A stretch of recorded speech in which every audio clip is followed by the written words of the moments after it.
All right, we are live. All right, hello Perfect. everybody. Thank you for checking out this video. For those of you that don't know me, my name is Kirsten. I am an ecologist and a SciCommer collaborating with Untamed Science to help bring interesting topics in biology and ecology. Today, what we're going to do is we're going to talk a little bit about different freshwater animals that are accidentally harmed in recreational fishing. Now, before we get started, I just want to make clear that we're not trying to attack fishermen. We're not trying to say that fishing is wrong or bad, but what we want to do is just take a look at some of the possible consequences for that and ways that we can fish with a lower impact or fish responsibly, if we want to use that term. With me here is Nicholas, and he is actually researching freshwater turtle spatial ecology and behavior. And he helped bring this issue to my attention through an Instagram post, which we're going to share with you guys a little bit later here. So Nicholas, can you just start by introducing yourself a little bit and telling us what you do, where? Yeah, absolutely. So like you introduced me, my name is Nicholas McCarney. I am based in Northern Illinois, a couple hours outside of Chicago, for those of you who don't necessarily know the state of Illinois. And yeah, my primary job is basically establishing and managing natural areas or native ecosystems, basically on a floristic, soil, and hydrological level. However, in order to manage that, I'm also looking at the ecology of the ecosystem, which, kind of comes with the name of the territory. But I look at the wildlife as well. And my passion has always been reptiles and amphibians. Funny kind of anecdotal story is that originally this research was supposed to be centered around snakes, and turtles were supposed to be kind of like a little bit of a sub area. I wasn't even considering researching them necessarily at first. But my natural areas ended up yielding 0 snakes under over 150 cover boards this entire year. So we switched to turtles to look at the ecological levels and management levels of these areas to see if there's any trends or data that we can accrue and determine whether or not these natural areas are beneficial to the herpetological populations. Okay, yeah, hard to do research on snakes when there's no snakes. I'm sure any biologist understands that. Yeah, excellent. Okay, that's great. So in your kind of studies, you have came across a couple, obviously you're coming across a lot of different wildlife, and sometimes there's wildlife that's injured. Can you tell me what wildlife do you think, or have you seen most negatively gets impacted by freshwater fishing? Is it mostly just turtles, other than the fish, of course, which are being caught and sometimes eaten? Right. Mm-hmm. So in my personal experience, I've seen actually like many different animals get affected by fishing lines. However, as I'll explain a little bit later when we get into it a little bit further, we don't necessarily see possibly the main extent of fishing lines. I see birds entangled in the lines in trees. I've seen birds literally hanging by their neck, completely asphyxiated until they die. I've seen use it in their nests, and then the babies will sometimes ingest it and die that way. Mammals also get caught up in fishing lines and fishing gear. Some of the bait that's used can be toxic, or it can cause negative issues down the line. There's tons of different direct effects on wildlife, and those are just the ones that I see just when I'm regularly working in these natural areas. Right. Okay. So the problems that we're looking at here are fishing line is a huge one, baits that are toxic, and then of course we have things that are actually accidentally caught by fishermen, right? So there's a couple different issues that are directly related to recreational fishing in your area. Right. Okay. Excellent. So what got us talking specifically about this problem is turtles and fishing hooks. So what we're going to do here is just talk a little bit about the post that you shared, and just explain to me what we saw in that post and why it's a problem and why we started talking about this issue. Sorry.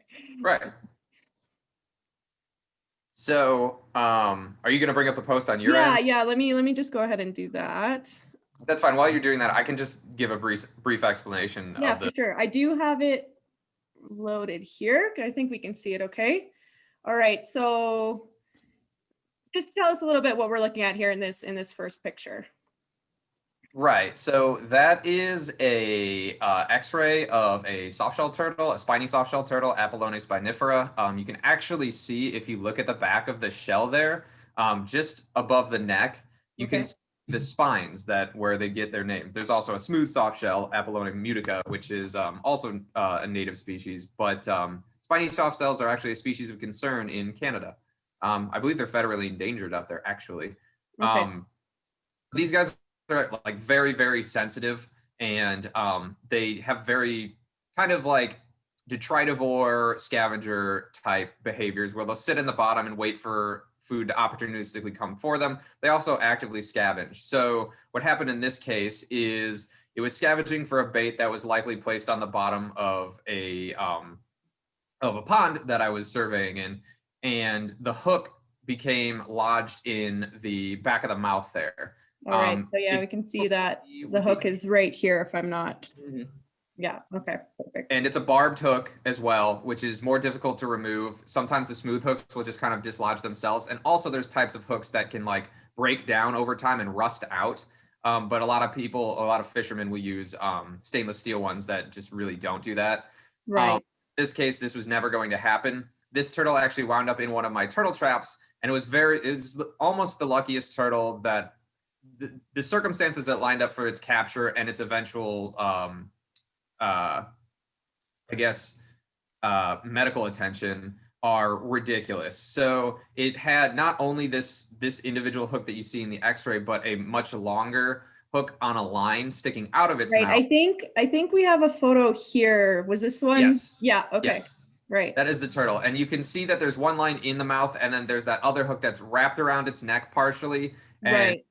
both hooks are the same size. So it has Okay. a hook of that size lodged in its throat, Right. which closed its throat entirely due to swelling and also just clamping it shut. And it was unable to eat. It couldn't even bite or open its mouth at the point that I found it.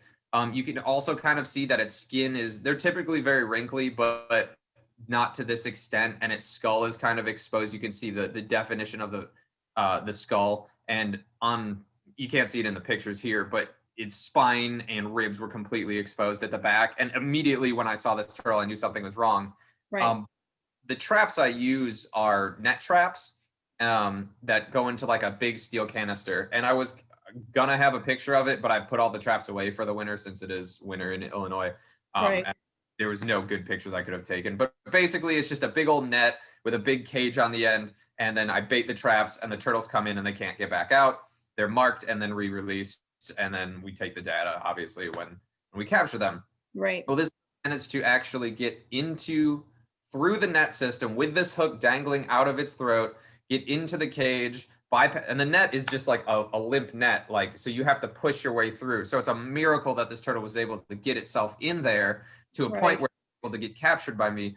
Also, I only check the traps when the baits have been touched because there wouldn't be a turtle in there. Turtles don't just swim into the traps. They only go in there with to eat the bait. So if it's untouched, I just drive by, I look, I visually see that it's untouched, and I would just drive by. I've changed that since now because for whatever reason, I decided to check it this day, and both baits were intact completely. And I lifted up the trap, and this turtle was sitting at the bottom. It was drawn in by the food, but it was unable to consume the food. And then I immediately noticed that something was wrong with it. I took it out, took my measurements, and then it's impossible not to notice the massive hook hanging out of its mouth. I took it to the local wildlife rehabilitation center, which I will take a point to thank them for both the care of these turtles, working with me in their re-release and things like that, and also the Willowbrook Wildlife Center for allowing me to use these X-ray photos in my post and allowing us to show them today. Right. Yeah. Excellent. Rehabilitation Center is Oaken Acres Wildlife Rehabilitation Center. Awesome. So yeah, and those links are going to be down in the description for you guys to check out the Instagram for Oaken Acres and then the webpage for Willowcrest.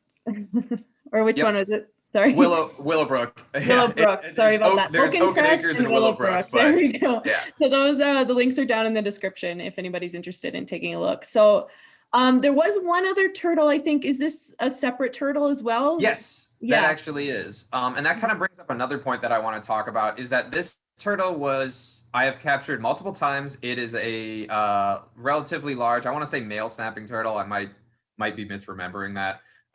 But I'd captured this turtle several times and there'd never been any issues with it or visible signs of trauma or hooks or anything until one day it had a small weight hanging out of its mouth with a very small fishing line. So it probably was attracted to the bait, bit down, and then snapped it off. Excuse me. But the hook that was originally lodged in there, and it's that little tiny one that you can see. There's actually, Right. This one right here. and the one directly in the middle was the little tiny one that I noticed. Now Okay. that those two significantly larger ones were lodged in its throat for a much longer time. They said they were rusty. They had been there for most of it had kind of healed over. I was Oh, wow. Yeah. actively hunting. It was eating. It wasn't showing any signs of any sort of stress or anything because like reptiles don't have the capability to emote, at least not on a human level that we're receptive of. They don't have eyebrows. They can't make facial expressions. They don't show pain or anything like that. They just have defensive behavior. And if you've ever worked with snapping turtles, they absolutely always 100% of the time live up to their name and will try to bite you. So Right. if one's in pain and it's biting more regularly, it's not a turtle where you're like, well, that's an odd behavior. So you can't see it. The only reason I knew about it was because it had a small weight hanging out in this one particular time that I had captured it. I Right. took it to the wildlife rehab, and then they came back to me and said there's actually 3 hooks lodged in this turtle's mouth, which means it'd been hooked 3 separate occasions in the same pond. Right. Because this turtle hadn't ever left. Right. And that's the one caveat to what I was saying earlier is, yeah, I do see mostly birds and mammals and stuff affected by fishing line. But if you think about it, most of the fishing line that's getting broken off or lost or discarded is under the water, and we're not visually seeing that. Any Right. turtle that bites a line and a fisherman cuts the line, or they're using a line that's not weighted for a turtle, that line snaps off, that line gets ingested. And I am looking at possibly doing x-rays on all of the turtles, or at least a larger portion of the turtles I capture, regardless of whether they show signs of a hook ingestion or something like that, just to see at what level, what percentage are actually ingesting hooks. Because there's a lot of research that states that, like, pretty much if a turtle is living in a pond that is fished in any sort of regularity, at some point it will ingest a hook. Right. Okay. So it's almost an unavoidable thing to have them not be attracted to the bait and not to ingest the hook, right? Right, exactly. And there are mitigation techniques, Okay. but I'm the first one to tell you that, like, recreational fishing is just at generally a hazard to turtles. But I personally am not one to attack recreational fishing, and I don't think that it should be regulated in such a severe way to take away from getting people out in nature and learning about nature, because for some people that's their first and only experience with nature. And if you take that away from them, then they're more likely to be resistant to conservation and things like that.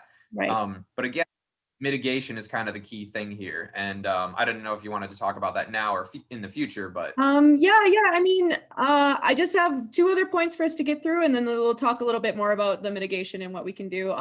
There's just a final photo here, just of the actual turtle itself, and just so you guys can see a little bit what the hooks are look like. They're obviously very large, and you can actually see here where you were speaking about the tissue was regrowing back over yes. there. So just I want you just briefly to help us out here with what happens to these guys after they go through a surgery, kind of best and worst case scenario. Right. So I will say that the snapping turtle was what we would consider a less severe case. Although he did have more hooks embedded in him, it wasn't causing him an inability to eat. So therefore, he didn't suffer any weight loss. They're incredibly hardy, being that they're like those bottom dwelling detritivores, and they tend to just wedge themselves under rocks and sticks and stuff. They get cut up. They're tough, tough animals. Right. They recover very quickly. A soft-shelled turtle, on the other hand, is by nature a lot more susceptible to like a cut or an impact or something like that. They just don't necessarily have the protection that a snapping turtle does. Um, so we'll just take a best and worst case. Worst case scenario is that the animal dies Right. due to the stress of the situation from the surgery anesthesia on reptiles is not necessarily always as trying to think of the word I'm looking for. It doesn't work as well with reptiles as it does with mammals and stuff like that. You're not going to get 100% of animals waking up from anesthesia if they're reptiles. It's just because their biology is different. So the snapping turtle was actually released. So that is a good happy ending to that story, at least. The spiny softshell, however, his emaciation and healing process was so severe that he needs to be kept over winter. I actually believe it's a female. The female needs to be kept over winter to basically recover, put on more weight, and just make sure that it is functioning and, for re-release, it can be fully as healthy as it possibly can be, so that it doesn't necessarily, if it comes into contact with a predator or something like that, it's able to run away or defend itself. Right, of course. Okay. And the thing is, with my research, it's also a negative impact on my research because these animals have to be relocated from where they originally were. Now, I will say that almost 100% of the time, these animals are reintroduced back to where they were brought in from. That's just how rehabilitation centers work. But in this case, it's clear that it's so detrimental to their health, and that if they get put back in that pond that's overfished, that they will probably wind up in the same situation again, and they probably won't be as lucky. So right. We're the DNR. I have all of my permits for my research and stuff like that. We're just making sure that the DNR is aware of the relocation of these animals, and that they understand that they can't be re-released into the same pond, but they are released into the same ecoregion and just in an area like a river or something like that, where they'll be less likely to get caught up in recreational fishing gear. Right. Okay. Excellent. Yeah. So it's a long road for these nonprofit organizations sometimes when you get such a severe case, especially like with your little soft shell there. So definitely, if anybody's watching this video and wants to learn more, head over to the website. If you guys have a little bit of an ability to donate, they're all nonprofit organizations, if I'm correct, right? So yes, absolutely. They're running off of the help of this. So that is something that's super important and part of why we're bringing up this conversation. Yeah, so that's great. So we've learned a lot about what it looks like for the turtles and what's getting caught and what the causes are of that. So what can fishermen do to help mitigate this then? Mostly in terms of turtles as we're talking right now, but we can talk a little bit as well about fishing line and the other problems that we've been seeing. Right. So the biggest one is just be a responsible fisherman. If you're out there and your line gets tangled on something, don't just cut it at the base, cut it as close to the hook as you possibly can. I understand that there's snags underwater and stuff like that. Try your best to dislodge the hook in any way that you can. If you get it caught in a tree, pull your line out. And if your line gets tangled, I see most of the issues I see are people cut their line, they just drop it where they were fishing. I have trash left in my natural areas all the time, and it's something that's a big issue that I'm trying to kind of impress upon to the public so that they understand the impacts of what they're doing. Other mitigation techniques would be looking into rust-away hooks or lures or things like that.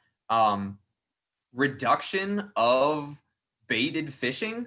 It is a sport, and I believe that I support more of the sport fishing aspect of it, or obviously for food sustainability and things like that. If you're trying to catch animals, I understand, but for the most part, as a recreational hobby or sport, use a lure because you're not attracting a turtle with a lure or a plastic lure. They're based on scent. It's usually murky in ponds and stuff like that. They're using their sense of smell and stuff like that.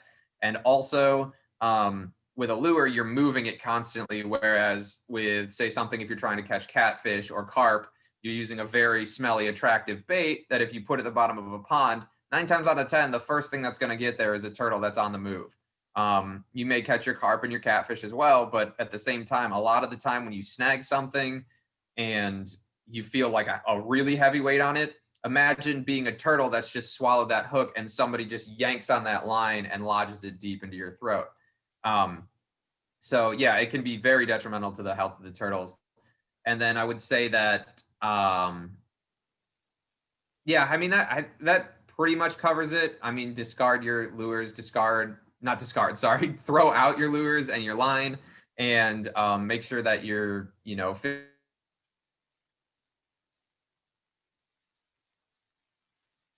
that doesn't necessarily have to do with this, but something that I want to get out as long as I have the platform to do so is respect the ecosystem that you're fishing in. If there's like plants and stuff like that, don't cut down the plants or trample them down or throw logs around. That's all habitat. It's all natural, so leave it. Utilize nature to attract fish to you. Don't try and manipulate it to catch fish in a non-sportsmanlike way. Yeah, I just think that I support fishermen, and I think that if you're a true fisherman, you respect nature. So Right, for sure. If those natural habitats aren't there, you're not going to find any fish in an unhealthy pond, right? So right, exactly. something to keep in mind. Something also, barbed hooks. I know in a lot of areas in Canada, for example, in the Yukon, where I'm from, a lot of places you're not allowed to have barbed hooks. What is your thoughts on barbed hooks, and if having unbarbed hooks, is that going to make a significant difference, or is it about the same? I think that it makes it easier for their removal. I mean, like, as we've kind of talked about, ingestion is going to happen. Mhm. If something's ingested, you might as well make it as easy for removal, both for like in a rehabilitation sense and just you as a fisherman. I understand that like you're more likely to lose a fish or whatever if you don't have a barbed hook, but at the same time, if you're a good fisherman, then you don't really have to worry about that. That's my cheeky little response to that. Right. But yeah, I think that like in the long run, the reduction of barbed hooks is going to really, really help facilitate both the animals just purging those hooks from their system and then digesting them or spitting them back up or whatever, or in worst case scenario, when they do get lodged in there, it helps for their removal because it's very, very difficult to remove a barb. And that's when you have to get into that surgical removal versus just being able to anesthetize the animal and just pop it out. Right. Excellent. Awesome. So essentially for fishermen, clean up after yourself, please and thank you. Take your lines, look into different types of hooks, and definitely consider trying to use less bait. That's great.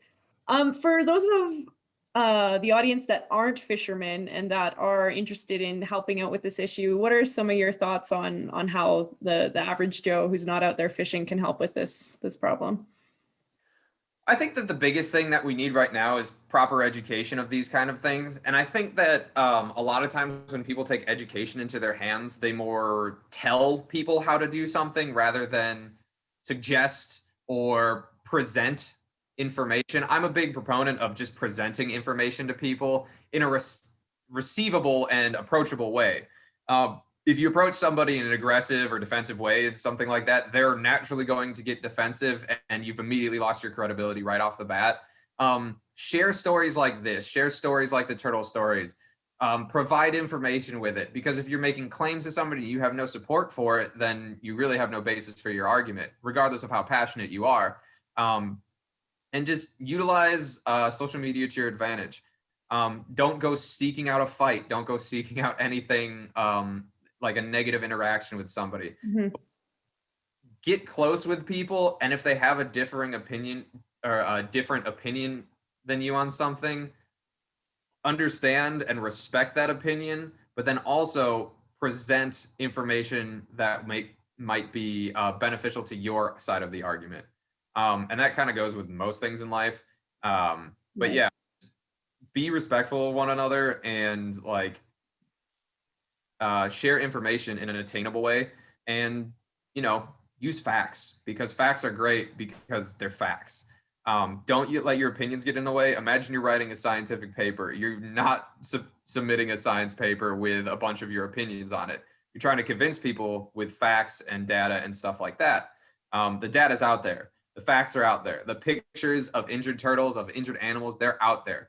Show people that, show people their impact, and help them to understand the problem rather than trying to make them change. Right. Excellent. I think that's really great. And I think that's really important that, we take a respectful approach to things and have a conversation. Yes. Can always be a conversation. You can look at both sides, and that's really great advice for us. Thanks. Before we wrap up, I did just want to quickly showcase, speaking of social media, Nicholas, you have a really super awesome page that people can go ahead and follow. So Aw. if you guys aren't already following Nicholas, you can see a whole bunch of really cute animals. I pulled out a couple different turtle pictures here just to showcase a little bit. Actually, that snapping turtle was the one that had the hooks in its mouth. This one here. No, Oh sorry. no, this snapping turtle. Right. Yes. Yes. Okay. So there, he's happy and healthy now. At least that's a good that we have Right. a happy ending to that story as well. So yeah, definitely check that out and keep doing what you're doing. It's great. Awesome. Thank you so much, everybody. And again, in the description, we have the links to Oakencrest Wildlife Center, to Willowbrook, and Super close. sorry. See, I said you were super close. It's Oak Acres Wildlife Center and Willowbrook Veterinary Team. Right. Thanks, Nicholas. I should really just have the names posted up for me. That's totally fine. Awesome. And we also have the links here to Nicholas's Instagram if you want to go out there and follow him. I'm sure he'd be willing to have a chat. And definitely feel free to send me a message through Twitter, through Instagram, if you want to talk more about this issue. And we will see you guys next time for the next chat that we have. Thank you so much.